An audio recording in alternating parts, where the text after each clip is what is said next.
America में हो रहे चुनावों का असर ना सिर्फ भारत बल्कि पूरे विश्व पर पड़ता है। इस बार ट्रंप या कमला हैरिस, इन दोनों में से कौन राष्ट्रपति बनता है, यह भारत के लिए बेहद ज्यादा महत्वपूर्ण है। क्या भारतीय मूल की कमला हैरिस का राष्ट्रपति बनना भारत के लिए बेहतर होगा या फिर ट्रंप भारत के लिए फिट बैठेंगे?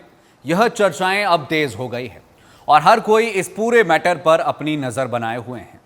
ये बात अलग है कि अमेरिका भले ही इस वक्त उतना शक्तिशाली ना रहा हो, लेकिन जितनी भी अंतर्राष्ट्रीय संस्थाएं हैं उसमें अमेरिका का दबदबा अभी भी बरकरार है, बाकी है। इस बात को भी नहीं नकारा जा सकता कि अंतर्राष्ट्रीय संस्थाओं को चलाने के लिए भी सबसे बड़ा दानदाता अभी तक अमेरिका ही है। अमेरिका में जो भी फैसले होते हैं उसका भारत ही नहीं पूरे विश्व की राजनीति पर असर पड़ता है। चाहे वो व्यापार हो, चाहे वो राजनयिक मामले हो, चाहे पर्यावरण का मामला हो, जलवायु परिवर्तन हो या फिर आतंकवाद से जुड़े हुए मुद्दे। भारत और अमेरिका के रिश्तों का इतिहास हाल के वर्षों में काफी सकारात्मक रहा है। चाहे डोनाल्ड ट्रंप का कार्यकाल हो या वर्तमान राष्ट्रपति जो बाइडेन का, भारत के साथ संबंध लगातार अमेरिका के मजबूत बने रहे हैं। ऐसे में कोई भी सत्ता में आए, भारत को नुकसान तो किसी से भी नहीं होगा, मगर किसके आने से ज्यादा फायदा होगा, ज्यादा लाभ होगा, ये जानना जरूरी है। मौजूदा डेमोक्रेटिक पार्टी के राष्ट्रपति बाइडेन ने इस बार भी राष्ट्रपति बनने के लिए ताल ठोकी थी, मगर स्वास्थ्य कारणों के चलते अब डेमोक्रेटिक पार्टी ने भारतीय मूल की और पूर्व उपराष्ट्रपति कमला हैरिस का नाम राष्ट्रपति के लिए आगे किया है। ऐसे में रिपब्लिकन पार्टी की तरफ से ट्रंप और कमला हैरिस का सीधे तौर पर मुकाबला होगा और इन्हीं में से कोई एक राष्ट्रपति चुना जाएगा। अब आप सोच रहे होंगे कि भारतीय मूल की यदि राष्ट्रपति बनती है तो भारत को बहुत ज़्यादा फायदा हो जाएगा। ऐसा भी नहीं है। यदि सभी चीज़ों को ध्यान में रखें तो कहीं ना कहीं ट्रंप का राष्ट्रपति बनना भारत के लिए ज़्यादा फायदेमंद भी हो सकता है। आइए जानते हैं कैसे। आज तक के भारत अमेरिका इतिहास की बात करें तो जितने भी बड़े समझौते हुए हैं ऐतिहासिक, वो रिपब्लिकन प्रशासन के दौरान हुए हैं।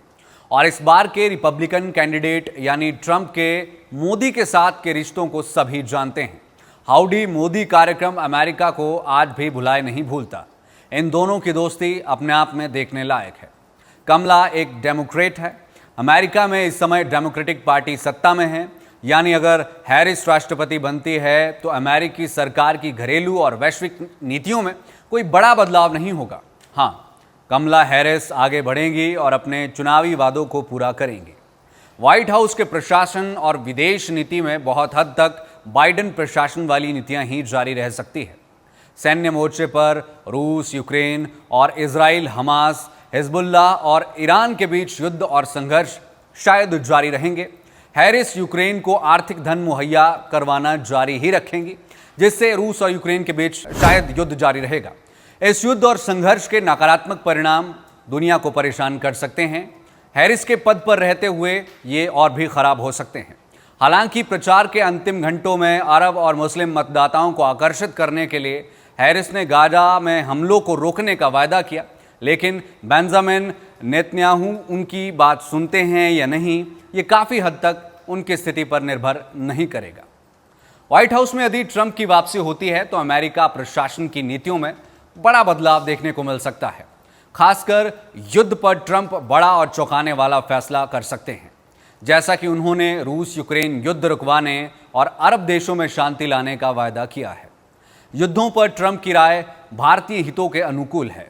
भारत भी युद्ध खत्म करवाना चाहता है। प्रधानमंत्री नरेंद्र मोदी इसके लिए लगातार प्रयास भी कर रहे हैं। ट्रंप अपने चुनाव प्रचार में कई बार भारत और प्रधानमंत्री मोदी की प्रशंसा भी कर चुके हैं, लेकिन वीज़ा, अप्रवासन और कारोबार सहित कई ऐसे मुद्दे हैं जिन पर ट्रंप भारत या किसी भी देश को रियायत देने के मूड में नहीं है। खासकर भारतीय उत्पादों पर टैक्स बढ़ाने की बात वह कई बार कह चुके हैं। बावजूद इसके जानकारों का मानना है कि ट्रंप के कार्यकाल में भारत अमेरिका के द्विपक्षीय रिश्ते और रणनीतिक सहयोग एवं साझेदारी ज्यादा मजबूत होगी। ट्रंप के साथ मोदी की केमिस्ट्री भी अच्छी है। दूसरा, ट्रंप भी मानते हैं कि अमेरिका और यूरोप के लिए चुनौती और दुश्मन रूस नहीं बल्कि चीन है। यह एक बहुत बड़ी बात है। राष्ट्रपति बनने के बाद ट्रंप अपने इस नजरिए के साथ यदि आगे बढ़ते हैं तो इससे पूरा जियोपॉलिटिक्स बदल जाएगा। भारत के लिए एक बड़ा मसला संयुक्त राष्ट्र सुरक्षा परिषद यानी यूएनएससी की स्थायी सदस्यता भारत के लिए एक बड़ा मुद्दा है।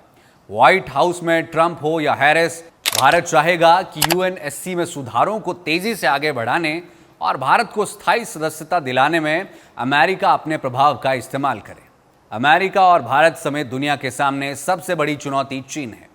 इस मोर्चे पर ट्रंप और बाइडेन दोनों की नीतियां चीन को लेकर सख्त रही है।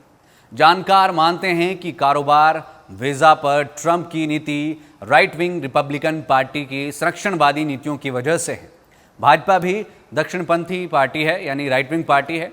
ऐसे में माना जा रहा है कि ट्रंप अगर वापसी करते हैं तो कारोबार के मसले पर भारत और अमेरिका के बीच भले ही थोड़ी खींचतान रहे, लेकिन बदले हुए वैश्विक परिदृश्य और सत्ता समीकरणों को देखते हुए ट्रंप भारत के लिए ज़्यादा बेहतर साबित हो सकते हैं। लेकिन यह तभी संभव है जब ट्रंप चुनाव जीते और सत्ता का हस्तांतरण शांतिपूर्ण तरीके से हो जाए। चुनावी नतीजों को ट्रंप यदि पिछली बार की तरह स्वीकार नहीं करते हैं और मामला 2020 की तरह कोर्ट तक जाता है तो कैपिटल हिल जैसा हिंसक नज़ारा एक बार फिर देखने को मिल सकता है। हो सकता है कि रिपब्लिकन समर्थक एक बार फिर उपद्रव और हिंसा पर उतारू हो जाए। ऐसा होने पर दुनिया भर में एक गलत संदेश जाएगा, क्योंकि दुनिया के सबसे पुराने लोकतंत्र और लोकतंत्र का पाठ पढ़ाने वाले देश में यदि चुनावी नतीजों को नहीं स्वीकारा जाएगा तो दुनिया क्या सीख लेगी।